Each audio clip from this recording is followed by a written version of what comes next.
Welcome back ভাই brother. তুমিও কি এই সিজনে আমার মতো বিয়ার র্যাঙ্কে ডায়মন্ড থেকে গ্র্যান্ড মাস্টারে উঠতে চাও? তাহলে তুমি সঠিক ভিডিওতেই ক্লিক করেছো, কেননা আজকের এই ভিডিওতে আমি তোমাদের এমন 6টি সিক্রেট ট্রিক্স দিতে চলেছি যার সাহায্যে তুমি অধিকাংশ ম্যাচেই বুইয়া নিতে পারবা, আর তুমি 2 থেকে 3 দিনের মধ্যেই গ্র্যান্ড মাস্টারে উঠতে পারবা। তাই ভিডিওটা স্কিপ না করে একদম শেষ পর্যন্ত দেখতে থাকো, কেননা যে 6টি ট্রিক্স দিব এই 6টি ট্রিক্স কিন্তু একটি আরেকটির সাথে কানেক্টেড। তো বেশি বকবক না করে মেইন টপিকে যাওয়া যাক। তো আমাদের প্রথম ট্রিক্সটা হচ্ছে ক্যারেক্টার কম্বিনেশন। তো ভাই তোমরা যদি বিয়ার র্যাঙ্কে প্রতিটা গেমে প্লাস করে গ্র্যান্ড মাস্টারে উঠতে চাও তাহলে তোমাকে অবশ্যই একটা পারফেক্ট ক্যারেক্টার কম্বিনেশন চয়েস করতে হবে। তা না হলে দেখা যাবে যে তুমি কোনো এনিমিকে মারার আগেই সেই এনিমি তোমাকে মেরে দিয়ে চলে যাবে, আর তোমার গ্র্যান্ড মাস্টারে ওঠার স্বপ্নই থেকে যাবে। তাছাড়া কোনো সময় তোমার সাথে এমনও হয় যে কোথা থেকে কোন এনিমি তোমাকে মারতেছে এটা তুমি বুঝে ওঠার আগেই তোমাকে মেরে দেয়। তো আমি এমন সকল দিক বিবেচনা করে তোমাদের জন্য এমন একটা ক্যারেক্টার কম্বিনেশন এনেছি যার সাহায্যে তুমি প্রতিটা গেম সার্ভাইভ করে 9 থেকে 10টা কিল ইজিলি বাহির করতে পারবা। তো তোমরা প্রথমেই যে অ্যাক্টিভ ক্যারেক্টার নিবা তা হচ্ছে কোডা ক্যারেক্টার। এই ক্যারেক্টারের এবিলিটি OB48 আপডেটের পর অনেকটা শক্তিশালী করা হয়েছে। এই ক্যারেক্টারের বর্তমান এবিলিটিটা হচ্ছে তোমরা যখনই এই ক্যারেক্টারের অ্যাক্টিভ স্কিল চালু করবা তখন থেকে 10 সেকেন্ডে প্রতি সেকেন্ড পর পর এনিমির লোকেশন দেখতে পারবা, আর তোমার মুভমেন্ট স্পিডও 15% বাড়িয়ে দিবে এই ক্যারেক্টার, যার সাহায্যে তুমি কোনো এনিমিকে মুভমেন্ট করে মারতে পারবা আর এনিমি তোমাকে ফায়ার করার টাইমে পাবে না। আর এই কোডা ক্যারেক্টারের ফুল ডিটেলস তোমরা 3 নম্বর ট্রিক্সে পাবা। এরপরে স্লোরে ইউজ করতে হবে তোমাদের উলফলা ক্যারেক্টারের এবিলিটি। এই ক্যারেক্টারের এবিলিটি তোমাকে কেউ হেডশট মারলে তার হেডশট ড্যামেজ 4% কমিয়ে দিবে, আর তুমি কাউকে হেডশট মারলে তোমার 10% হেডশট ড্যামেজ বাড়িয়ে দিবে। সেই সাথে তোমার কিল বাড়ার সাথে সাথে যা আরো শক্তিশালী হতে থাকবে। তখন কোনো এনিমি তোমাকে হেডশট দিলে 12% ড্যামেজ কমে দিবে, আর তুমি হেডশট মারলে 30% পর্যন্ত বেশি বাড়িয়ে দিবে হেডশট ড্যামেজ। তো বুঝতেই পারছো এটা কতটা ভয়ঙ্কর ক্যারেক্টার। তো এখন 3 নম্বর স্লোরে ইউজ করবা লুকিয়েটা ক্যারেক্টারের এবিলিটি। তোমরা যখন এই ক্যারেক্টারের এবিলিটি নিয়ে খেলবা তখন তোমরা একটা কিল করার সাথে সাথে তোমাদের 20 শিল্ড পয়েন্ট দিয়ে দিবে, আর 2টা কিল করলে তুমি 40 শিল্ড পয়েন্ট পাবা এক্সট্রা।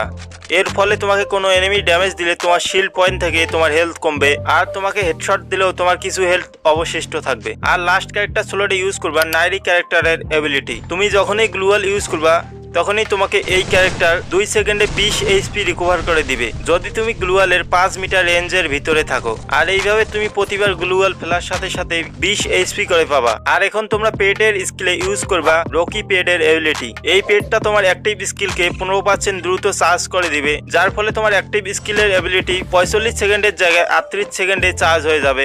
আর তোমরা লে আউটে ইউজ করবা লেগ পকেটের। এর কাজ হচ্ছে তুমি যখনই বিয়ার র্যাঙ্কে প্লেন থেকে নিচে নামবা তখন শুরুতেই তোমরা 2টা করে গ্লুয়াল পাবা, আর তুমি যদি মরে গিয়ে আবার নিচে ল্যান্ড করো তাহলেও 2টা করে গ্লুয়াল পাবা। সেই সাথে তুমি 300 পয়েন্ট ক্যাপাসিটি এক্সট্রা ব্যাগে লুট নিতে পারবা, আর তুমি 8টা গ্লুয়ালের জায়গায় 10টা গ্লুয়াল রাখতে পারবা। ওকে, তো দ্বিতীয় ট্রিক্সটা হচ্ছে পারফেক্ট ল্যান্ডিং। তুমি যদি পারফেক্ট ল্যান্ডিং করতে পারো তাহলে তুমি যে কোনো এনিমিকে সহজেই মারতে পারবা। তো এইখানে দেখো আমি গ্র্যান্ড মাস্টারে ওঠার জন্য লোকেশন হ্যাক লাগিয়ে এসেছি, যার সাহায্যে আমি এনিমির লোকেশন দেখে পারফেক্ট ল্যান্ডিং করে এনিমিকে মারতে পারবো। তো তোমরাও দেখতে পাচ্ছ এটা হচ্ছে কোডা ক্যারেক্টারের পাওয়ার। এটা তোমাকে নিচে ল্যান্ডিং করার সময় এনিমির লোকেশন দেখিয়ে দিবে, আর তুমি এনিমির লোকেশন দেখে পারফেক্ট একটা ল্যান্ডিং করতে পারবা। আর তোমরা সবসময় ট্রাই করবা রিভাইভাল টাইম শেষ হওয়ার আগে ফুল রাশ করে 3 থেকে 4টা কিল করার। আর তুমি যখন গেমের শুরুতেই মরে গিয়ে যখন অটো রিভাইভ হবা তখন তোমাকে এই কোডা ক্যারেক্টার সবচেয়ে বেশি হেল্প করবে। তোমরা দেখতেই পাচ্ছ আমি নিচে ল্যান্ডিং করার আগে এই কোডা ক্যারেক্টার আমাকে এনিমির লোকেশন দেখিয়ে দিতেছে, যার ফলে আমি সেভ একটা জায়গায় ল্যান্ডিং করতে পারবো। আর তোমরা হয়তো কখনো না কখনো ল্যান্ডিং করতে গিয়ে এনিমির সামনে গিয়ে পরে মারা খাইছো, তো আজকের পর থেকে তা আর হবে না। ওকে, তো আমাদের 3 নম্বর ট্রিক্সটা হচ্ছে পজিশন পয়েন্ট। তোমার যদি ম্যাচে কিল না হয় রিভাইভাল পয়েন্ট থাকার সময় তাহলেও টপ 25-এর আগে কোনো প্রকার রিস্ক নিয়ে এনিমিকে না মারার চিন্তা ভাবনা করবা, কেননা এনিমিকে মারতে গিয়ে যদি তোমাকেই এনিমি মেরে দেয় তাহলে তোমার যে মাইনাস হবে ওই মাইনাস ওঠানোর জন্য আরো একটা এক্সট্রা গেম খেলতে হবে। আর তুমি যদি কোনো ম্যাচে কম প্লাসও পাও তারপরও তোমার লাভ আছে। তো এইখানে তোমরা দেখতেই পাচ্ছ আমি একটা ম্যাচের ভিতরে গিয়ে একটা কিল করেছি মাত্র, আর এনিমি আছে এখনো 17 জন। এখন আমি যদি এনিমির হাতে গিয়ে মারাও খাই তাহলেও কোনো মাইনাস দিবে না আমাকে। এইখানে আমি একটা এনিমিকে দেখতে পাই আর আমি তার উপরে রাশ করে দেই, আর আমি তাকে অনগুলি গান দিয়ে একটা শট দিয়ে দেই 105-এর, বাট সে আমাকে ম্যাক্স 7 দিয়ে চাঁদের দেশে পাঠাই দেয়। তো এইখানে দেখো আমি কিন্তু তারপরও 16 পয়েন্ট পাই। তো তোমরা সবসময় ট্রাই করবা টপ 25-এর ভিতর গিয়ে রাশ করার। তো 4 নাম্বার ট্রিক্সটা হচ্ছে পারফেক্ট লুট। তো তোমরা সবসময় ট্রাই করবা করবা হাই লেভেলের বেস্ট হেলমেট কালেক্ট করার। তোমরা যদি ম্যাপের ভিতরে বেস্ট হেলমেট খুঁজে না পাও তাহলে তোমরা ভেন্ডিং মেশিনে গিয়ে টোকেন দিয়ে কেনার ট্রাই করবা। তোমরা একটা কথা মনে রাখবা, তুমি কিন্তু তোমার পছন্দের গান নিয়ে খেলার ট্রাই করবা সব সময়, তাহলেই তোমার ভিতরে একটা কনফিডেন্স কাজ করবে।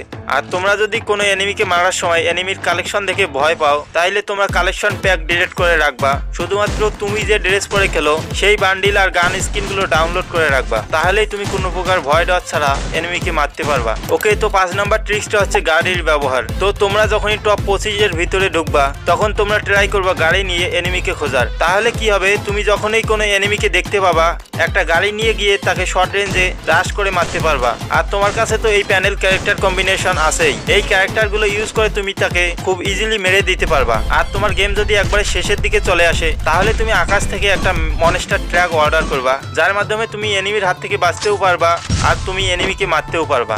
ওকে, তো 6 নাম্বার ট্রিক্সটা হচ্ছে যখন লাস্ট টাইমে 3 জন বা 4 জন এনিমি লাইভ থাকবে তখন তোমরা ট্রাই করবা থার্ড পার্টি করে মারার। তা না হলে তুমি এনিমির সাথে ফাইট করতে গিয়ে কখন তোমাকে এনিমি মেরে দিবে তুমি তা বুঝতেই পারবা না। তো এইখানে দেখো আমি কি করি, গেমে লাইভ আছে আরো 3 জন আর আমি একজনের সাথে ফাইট করতেছিলাম আর এনিমি কিন্তু আমাকে মোটামুটি একটা ড্যামেজ দিয়ে দেয়। আর আমি ওইখান থেকে ক্যারেক্টার স্কিল মেরে সাইডে চলে আসি আর এইখানে এসে একটা গ্লুয়াল ফেলে একটা এনিমির পিক পাওয়া মাত্রই তাকে মেরে দিলাম। আর একটা এনিমিকে এদিকে গ্লুয়ালের সাইডে লুকাই থাকতে দেখে আমি এইখানে নুব ওয়ার্ক মুভমেন্ট করতে থাকি আর তার পিক পাওয়া মাত্রই আমি তাকে হেডশট মেরে দিলাম। তো তোমরাও সবসময় ট্রাই করবা এনিমি ফাইট করার সময় থার্ড পার্টি করতে, তাহলে তোমরা খুব সহজেই যে কোনো ম্যাচ বইয়া নিতে পারবা এবং এনিমিকেও মারতে পারবা। তো এখন তোমাদের একটা বোনাস টিপস দেই, তা হচ্ছে তোমরা মাঝে মধ্যে যখন ভুলবশত মাইনাস খাবা তখন তোমরা রেগে না গিয়ে একটু মাথা ঠান্ডা রেখে গেম খেলার ট্রাই করবা, তা না হলে তুমি কখনো গ্র্যান্ড মাস্টারে উঠতেই পারবা না। আর তোমরা যদি গ্র্যান্ড মাস্টারে উঠতে চাও তাহলে তোমাদের প্রথম 4 থেকে 5 দিন প্রায় 10 থেকে 12 ঘন্টা করে গেম খেলতে হবে অবশ্যই, আর পরবর্তীতে তোমরা প্রতিদিন 3 থেকে 4 ঘন্টা করে খেললেই হবে। তো এই ছিল আজকের ভিডিওটা যদি তোমার ভালো লাগে তাহলে অবশ্যই ভিডিওতে একটা লাইক ও কমেন্ট করবা। আর হ্যাঁ, চ্যানেলটাকে অবশ্যই সাবস্ক্রাইব করে দিও পরবর্তী গুরুত্বপূর্ণ আপডেট পাওয়ার জন্য। ধন্যবাদ।